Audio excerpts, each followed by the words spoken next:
നിയമസഭാ തെരഞ്ഞെടുപ്പ് പ്രവർത്തനങ്ങൾ ഊർജിതമാക്കി മുന്നണികൾ. പാലാ നിയോജകമണ്ഡലത്തിലെ സ്ഥാനാർത്ഥികളുടെ പ്രചരണം കൊഴുപ്പിക്കാൻ ചുട്ടുപൊള്ളുന്ന വെയിലിനെ പോലും അവഗണിച്ച് ചുവരെഴുത്തുകളും സജീവമാകുന്നുണ്ട്. സ്ഥാനാർത്ഥി പ്രഖ്യാപനത്തിന് പിന്നാലെ തിരഞ്ഞെടുപ്പ് പ്രവർത്തനങ്ങളിലും ചൂടുപിടിക്കുകയാണ്. ചുവരെഴുത്തുകളും സജീവമായിരിക്കുന്നത്. പഴമക്കാർ പുതുമുഖങ്ങൾക്ക് വഴിമാറി പുതുപുത്തൻ രീതിയിൽ ആവിഷ്കരിക്കുമ്പോൾ തിരഞ്ഞെടുപ്പ് ചരിത്രവും പ്രചരണ രീതികളും വർണ്ണവിസ്മയങ്ങൾ നിറഞ്ഞതാവുകയാണ്. വെള്ളപൂശി ചായം കലർത്തി തങ്ങളുടെ സ്ഥാനാർത്ഥികൾക്ക് വേണ്ടി ചുവരെഴുതുമ്പോൾ അതിൽ ഒരു നിറമല്ല എന്ന് മാത്രം. പല വർണ്ണങ്ങളിൽ സ്ഥാനാർത്ഥിയുടെ ഫോട്ടോ ഉൾപ്പെടെ സിനിമാ പോസ്റ്ററുകളെ വെല്ലുന്നവയും വർഷങ്ങൾക്ക് മുമ്പുള്ള തെരഞ്ഞെടുപ്പ് ഓർമ്മകൾക്ക് മുകളിൽ ഇത്തവണ ബുക്കിംഗ് പതിഞ്ഞു കഴിഞ്ഞു. കാലം മായ്ക്കാനിടയില്ലാത്ത ചുവരെഴുത്ത് ഒരുപക്ഷെ ഇത്തവണ മാറ്റി എഴുതിയേക്കാം.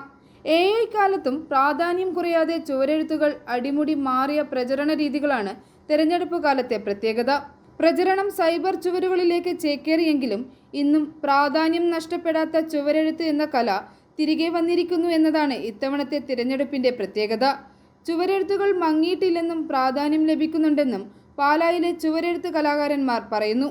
മുന്നണികൾ ചുവരെഴുത്തിന് വലിയ പ്രാധാന്യം നൽകുന്നത് കലാകാരന്മാർക്ക് വലിയൊരു ആശ്വാസവുമാണ്.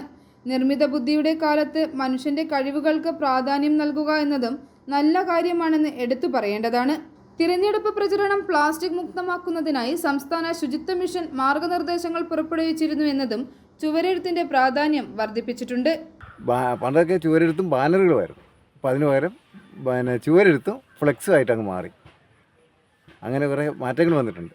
എത്ര മാറ്റം വന്നാലും ഇലക്ഷൻ കാലത്ത് ചുവരെഴുത്ത് അതൊരു പ്രത്യേകത തന്നെയാണ്. തന്നെയല്ല, ജനങ്ങളുടെ മനസ്സിൽ ഏറ്റവും ഇതായിട്ട് കിട്ടുന്നതും തങ്ങി നിൽക്കുന്നതും ചുവരെഴുത്താണ്. i4a news, Pala.